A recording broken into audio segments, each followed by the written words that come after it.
Gentleman, உங்கள் கேஸுக்கும் பிரமோத்துக்கும் நிறைய சம்பந்தம் இருக்கிறதுனால அவரோட தடை செய்யப்பட்ட ஆராய்ச்சி பற்றின கான்ஃபிடென்ஷியலான விஷயத்தை மட்டும் என் அதிகாரத்தை மீறி உங்ககிட்ட நான் ஷேர் பண்ணுறேன். இது மீடியாவுக்கோ இல்லை பப்ளிக்கோ தெரிஞ்சால் பதட்டமாயிடுவாங்க. ப்ராஜெக்ட் மாயவன், இதுதான் பிரமோத் பண்ணிட்டு இருந்த ஆராய்ச்சியோட பேர். ஒரு மனுஷனை எப்படி காப்பி பண்ணுறதுங்கிற டெக்னாலஜியை கண்டுபிடிக்கிற ஒரு முயற்சியில் இருந்தார். என்ன சொல்கிறீங்க டாக்டர்? உதாரணத்துக்கு நீங்கள் யார் சார்? நீங்கள் யார்? குமரன். இப்போது உங்கள்கிட்ட நீங்கள் யாருன்னு கேட்டால் நீங்கள் என்ன சொல்கிறீங்க? உங்கள் பேரை சொல்கிறீங்க. அது எப்படி நடக்குது? உங்கள் அப்பா அம்மா உங்களுக்கு பேர் வச்சது, உங்கள் கூட தொடர்பில் உள்ளவங்களாம் உங்களை அந்த பேர் சொல்லி கூப்பிடுறது, இது எல்லாத்தையும் உங்கள் மூளை ஞாபகம் வச்சுக்கிது. அதனால் உங்களால் சொல்ல முடியுது. இந்த ஞாபகங்கள் தான் குமரன் நீங்கள். இப்போது எல்லாருக்குமே உயிர் ஒன்று தான், ஆனால் நினைவுகள் தான் வெவ்வேறையாக இருக்கும். உங்களோட நினைவுகள் தான் உங்களை இன்வெஸ்டிகேட் பண்ண தூண்டுது. எனக்குள்ளே உள்ள மெமரிஸ் தான் என்னை இந்த ஆராய்ச்சியால் நான் மாற்றிருக்கு. இப்போ உங்கள் மூளைக்கு வெளியே அது அப்படியே நான் ஒரு காப்பி எடுத்தேன்னா அது உங்களையே காப்பி எடுத்ததுக்கு சமம். நாம் நினைவுகள் சொல்கிற விஷயங்கள் எல்லாமே பயாலஜிக்கலி ஸ்பீக்கிங் மூளையில் பல வடிவங்களாக இருக்கிற ரசாயனங்கள் தான். இந்த ரசாயன வடிவங்களை அழகாக கோர்வையை சேர்க்குற புள்ளிகள் தான் நியூரான்ஸ். இனிஷியலாக இந்த எக்ஸ்பெரிமெண்ட்டை எலியோட மூளையை வச்சு தான் ஆரம்பித்தார். ஏன்னா மனுஷ மூளையில் உள்ள செயல்பாடுகளும் எலியோட மூளையோட செயல்பாடுகளுக்கும் பெரிய வித்தியாசம் இல்லை. அதோட மூளைக்குள்ள இயற்கையாக இருக்கிற மின்சாரத்திலேயே இயங்கக்கூடிய ஒரு சிலிக்கான் எலக்ட்ரானிக் ஜெல்லை இன்ஜெக்ட் பண்ணி அந்த எலக்ட்ரானிக் ஜெல்ல இருக்க பலாயிரக்கணக்கான நானோ டிரான்ஸ்மிட்டர்ஸ் மூளையில் இருக்க ஒவ்வொரு நியூரான் மேலையும் படிஞ்சிடும். ஒன்ஸ் காப்பி பண்ணுற ப்ராசஸ் ஆக்டிவேட் பண்ண உடனே அந்த நானோ டிரான்ஸ்மிட்டர்ஸ் மூளையில் இருக்கிற மொத்த பிசிக்கல் இன்ஃபர்மேஷனையும் ஃபைபர் ஆப்டிக் கேபிள் மூலமாக டிஜிட்டலாக ட்ரான்ஸ்ஃபர் பண்ணி எலியோட மூளையை கம்ப்ளீட்டாக டிஜிட்டல் ஸ்ட்ரக்சராக ஃபார்ம் ஆகி ஹார்ட் டிஸ்கில் காப்பி ஆகிடும். சிம்பிளாக சொல்லணும்னா ஒரு பாட்டு கேசட் டேப்பில் இருக்க அனலாக் சவுண்டை சிடியில் டிஜிட்டலாக ரெக்கார்ட் பண்ணுற மாதிரி நாராயணுக்கு முன்னாடி இருந்த சிஇஓ இந்த டெக்னாலஜியில் ரொம்ப இம்ப்ரெஸ் ஆனார். பிரமோத் இந்த டெக்னாலஜி யூஸ் பண்ணி மனித மூளையை காப்பி பண்ணுறதுக்கு அவர்கிட்ட அப்ரூவல் வாங்கி இதுக்காகவே இன்ஸ்டியூட்டில் ஸ்பெஷலாக ஒரு லேப் கன்ஸ்ட்ரக்ட் பண்ணான். இந்த ஆராய்ச்சியில் மனுஷங்களை வச்சு பண்ணுற மிகப்பெரிய ஆபத்தே எக்ஸ்பெரிமெண்ட் கொஞ்சம் சொதப்பினாலும் பைத்தியம் ஆகலாம், கோமாவுக்கு போகலாம், ஏன் இறந்து கூட போகலாம். ஒரு மனுஷனோட உயிரை கூட ஒரு பொருட்டா மதிக்காம இந்த ரிசர்ச்ல எப்படியாவது சக்சஸ் பண்ணணும் வெறித்தனமா ரெஸ்ட்லெஸ்ஸா வேலை பார்த்தான் பிரமோத். இன்ஃபேக்ட் கடைசியில் வேறு வழியே இல்லாம தான் உயிரை கூட கொல்ல துணிஞ்சு அவன் மூளையிலே இந்த எலக்ட்ரானிக் ஜெல்லை இன்ஜெக்ட் பண்ணிக்கிட்டு அவன் பிசிக்கல் பிரெயினை லேட்டஸ்ட் வயர்லெஸ் டெக்னாலஜி மூலமா கம்ப்ளீட்டா டிஜிட்டலா ஹார்ட் டிஸ்க்ல காப்பி பண்ணி வெற்றி அடைஞ்சான். இந்த மெமரி பேக்கப் மூலமா நீங்க இறந்தா கூட அதுல உங்க மெமரியோட காப்பி இருக்கிற வரைக்கும் உங்களை யாரும் அழிக்க முடியாது. கிட்டத்தட்ட சாகா வரம். சார், அப்படி செயற்கை அதுவும் ஒரு சிலிகான் ஜெல்லை மனுஷ மூளையில் செலுத்தும் போது வேற எந்த சைடு எஃபெக்டும் வராதா? அதனால தான் he is being rated as one of the top most scientists in the world. அவனோட இன்வென்ஷன்ஸ் அவ்வளோ அக்யூரேட்டாக இருக்கு. இன்ஃபேக்ட் அவன் எங்கள் கூட இருந்த கடைசி நாள் வரைக்கும் இன்ஜெக்ட் பண்ண அந்த ஜெல் அவன் மூளைக்குள்ளே தான் இருந்துச்சு. he was perfectly normal. Medical ஹிஸ்ட்ரியில் 30 வருஷமாக மூளைக்குள்ளே துப்பாக்கி குண்டோட வாழ்ந்தவன் கூட இருக்கான்.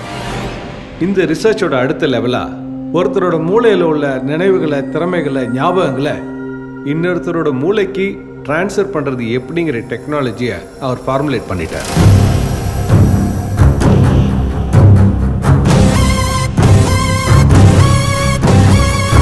பட் பிரமோத்தோட பேட் லக், அந்த டயத்தில் பழைய சிஆர்ஓ சேஞ்ச் ஆகி நாராயணன் புது சிஆர்ஓ அந்த இடத்துல வந்து உட்கார்ந்தார்.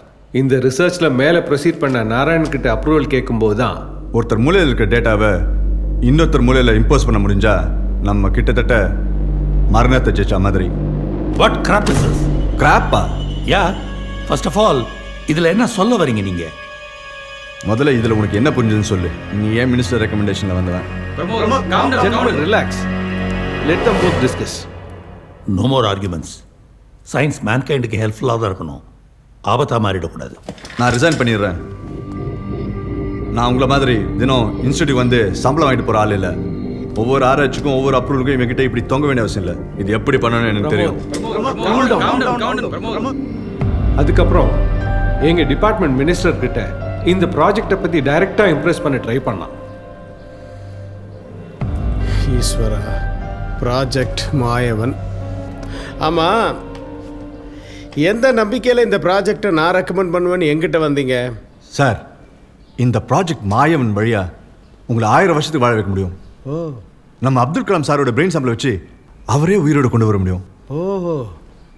ஆனால் நாராயண் மாதிரி இன்கேப்பபிள் ஆளுங்களை நீங்கள் இன்ஸ்டியூட்டில் சிஆர்ஓ ப்ரொமோட் பண்ணுறதுல தான் நம்ம நாட்டில் சயின்ஸ் அண்ட் டெக்னாலஜியும் இன்னும் வளராமல் இருக்குது. போதும் ஏற்கனவே உங்கள் சயின்ஸ் அண்ட் டெக்னாலஜியும் சேட்டலைட் உயரத்துக்கு வளர்ந்துருக்குது. இன்னைக்கு இருக்கிற 3G 4Gனால உனக்கும் எனக்கு இருக்கிற ப்ரைவசி எல்லாம் வேற போச்சு. ஒரு பக்கம் என்னடான்னா சேட்டலைட் வழியாக நம்ம வீட்டு பாத்ரூம் கக்கூஸ் வரைக்கும் நுழையிறானுங்க. நீ என்னடான்னா இன்னொருத்த மண்டைக்குள்ளேயே நுழையலான்னு பார்க்குற. என்ன கொடூரமான ஆசையா உனக்கு? மனுஷனாயா நீ?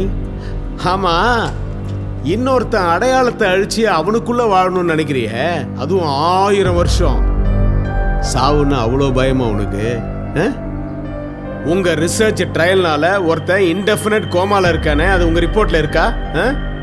உங்களை மாதிரி ஆளுங்களை கரெக்டா சூப்பர்வைஸ் பண்ணி ரிப்போர்ட் பண்றதுக்கு தான் மிஸ்டர் நாராயணனை நானே ரெக்கமெண்ட் பண்ணேன் சிஆர்ஓவா.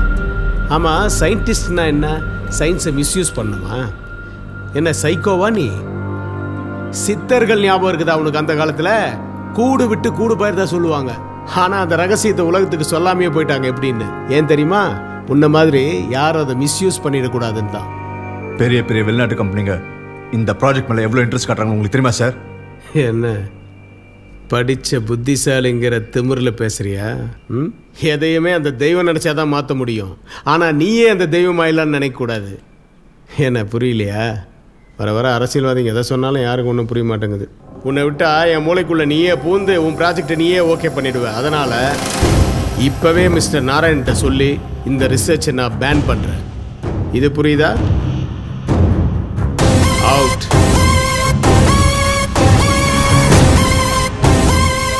அதுக்கப்புறம் அவர் எங்கள் கான்டாக்ட்லேயே இல்லை. ஒரு நாள் அவர் இறந்துட்டாருங்கிற நியூஸ் மட்டும்தான் எங்களுக்கு கிடைச்சது. இப்போ நீங்கள் எல்லாம் சொல்கிறத பார்த்தா அவர் சாகா வரம்ங்கிற இலக்கை அடைஞ்சிருக்கணும். அது சாத்தியமா சார்? அது அவரே சொன்னாதான் உண்டு.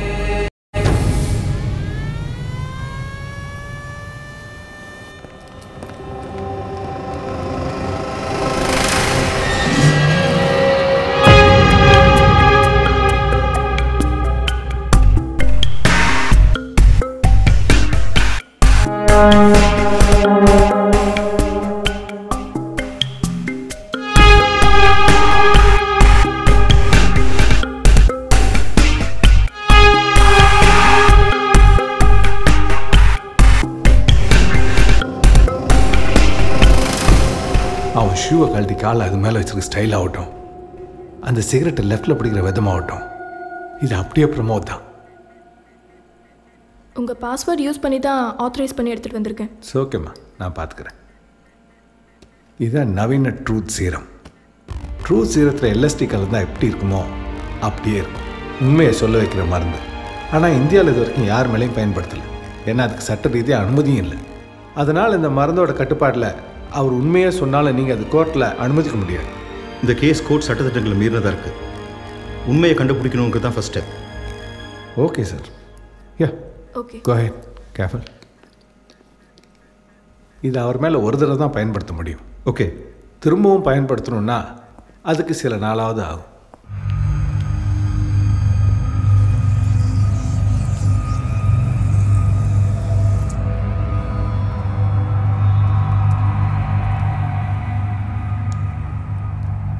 பிரமோத், பிரமோத், நான் யாருன்னு தெரியுதா? உன்னோட கலீக் வேலாயுதம். கேக்குதா பிரமோத்? உன்னுடைய மரணம் இயற்கையானதா இல்ல தற்கொலையா? தற்கொலை. ஏன் ஏன் தற்கொலை பண்ணிக்கிட்ட?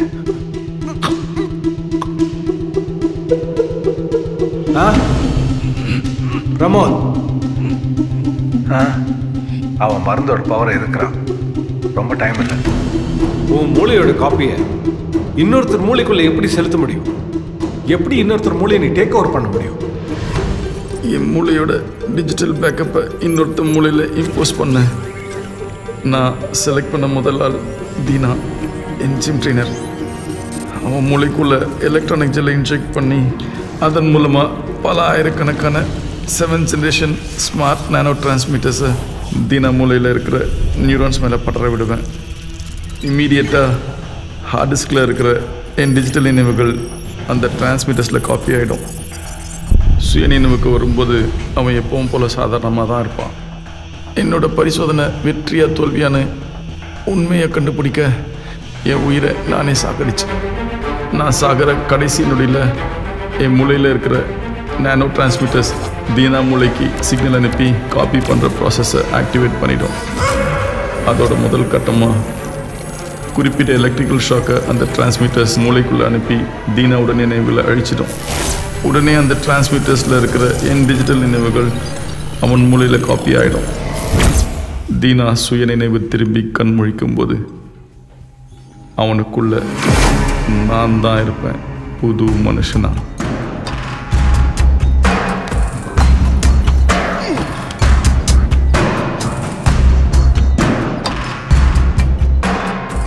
நான் இன்னொருத்தர் உடம்புல உயிரோட இருக்கிற வரைக்கும் லேபில் இருக்கிற ஹார்ட் டிஸ்கில் என் நிகழ்கால நினைவுகள் லைவாக அப்டேட் ஆகிட்டே இருக்கும்.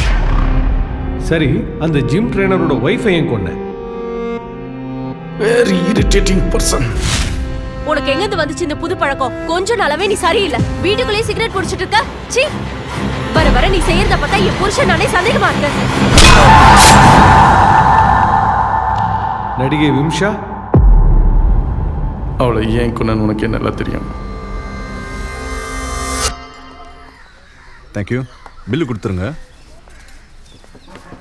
டேய், என்ன பழக்கண்டா இது? க்ளீனாக தானே இருக்கு. இது என்ன லேபா, அது என்ன கெமிக்கலா? தொடன்னு தொடச்சிக்கிட்டு பழகிடுச்சு. நம்மளாம் இது மாதிரி வெளில அவுட்டிங் வந்து டைம் ஸ்பெண்ட் பண்ணி எவ்வளோ வருஷம் ஆச்சு. கடைசியாக எங்கள் 25th வெட்டிங் ஆனிவர்சரி தான் எல்லாரும் அவுட்டிங் போகணும். அடுத்தது 60th ஆனிவர்சரிக்கு தான் போகிறோம்னு நினைக்கிறேன். கேட்டியாடா என்ன சொன்னாங்க?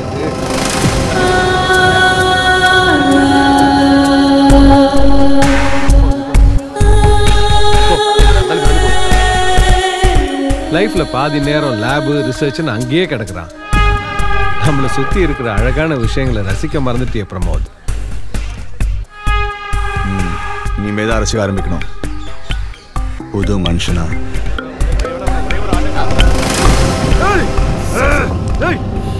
Sorry, sir. கண்டுதில்ல அவனுக்கு. Listen, I said I'm sorry. அவங்க தான் அறிவில்லாம உண்மையில ஏறாங்கண்ணா. நீ அது ஓதி போகக்கூடாது. ஹலோ சார், மரியாதையா பேசுங்க. தெரியாம தான் கைப்பிடிச்சு, அதுக்கு சாரி கேட்டாங்கல்ல, எதுக்கு ரூடா பேசுறீங்க? உங்க மேடம் என்னன்னா யார் கைப்பட்டாலும் அட்ஜஸ்ட் பண்ணிட்டு போவாங்க. அதுக்காக நானும் போடுமா? விடுங்கண்ணா, பாவம் வயசானவங்க, அவங்கள போய் அடிச்சுக்கிட்டு. மரியாதை தெரியாதவங்க கிட்ட டைம் வேஸ்ட் பண்ணக்கூடாது. Let's go. சாவச்சு பாத்துங்க. அப்பவே முடிவு பண்ணேன், அந்த மேக்கப் மேன் வழியாக தான் அவளை முடிக்கணும்னு. அது எப்படி இங்கே இருக்கிற ஒரு உடம்புலேருந்து இன்னொருத்தர் உடம்புக்குள்ள ஒரு நாள் போக முடியுது? அது எப்படி சாத்தியம்? நான் தீனா உடம்புல முழிச்ச உடனே என் அடுத்த ஆளை செலக்ட் பண்ணி அவன் மூளையிலையும் என்னுடைய அப்போதைய கடைசி நினைவுகள் வரைக்கும் காப்பி பண்ணிட்டு மறுபடியும் நான் சாகிற சூழ்நிலை வரும்போது இன்னொருத்தன் ஆக்டிவேட் ஆகி அவனுக்குள்ள உயிர்த்து வந்துடுவேன். இப்படித்தான் மேக்கப் மேன் செத்த உடனே ருத்ரன் உடம்புல முழிச்சுக்கிட்டேன். இப்போ ருத்ரனை கொல்லணும். அப்பதான் என்னோட கடைசி நினைவுகளோட அடுத்த ஆளுக்குள்ள போக முடியும். அது எப்படி செய்யற? எங்க செய்யற?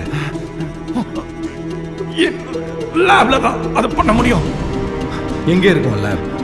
My lab. எங்க இருக்கும் லேப்? பிரமோத், அந்த லேப் எங்க இருக்கு? அடுத்து யாருன்னு கேளுங்க. இப்ப நீ தற்கொலை பண்ணிக்கிட்டா அடுத்து யார் ஆக்டிவேட் ஆவாங்க? பிரமோத், யார் ஆக்டிவேட் ஆவாங்க? Pramod, come on doctor. யாரு? Come on doctor. யாரு? Pramod, come on doctor. Pramod, come on. யாரு? யார் ஆக்டிவேட் ஆவாங்க? யாரா நீ வருவ? Tell me Pramod, tell me. யார ஆக்டிவேட் பண்ணிருக்க? யாரு? யாரு? பிரமோத், யாரு?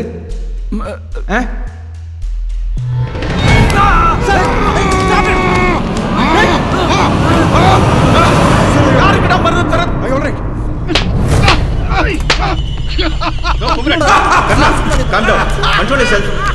இவரை பாருங்க. Sir, are you okay? என்னடா மறக்கிறான்?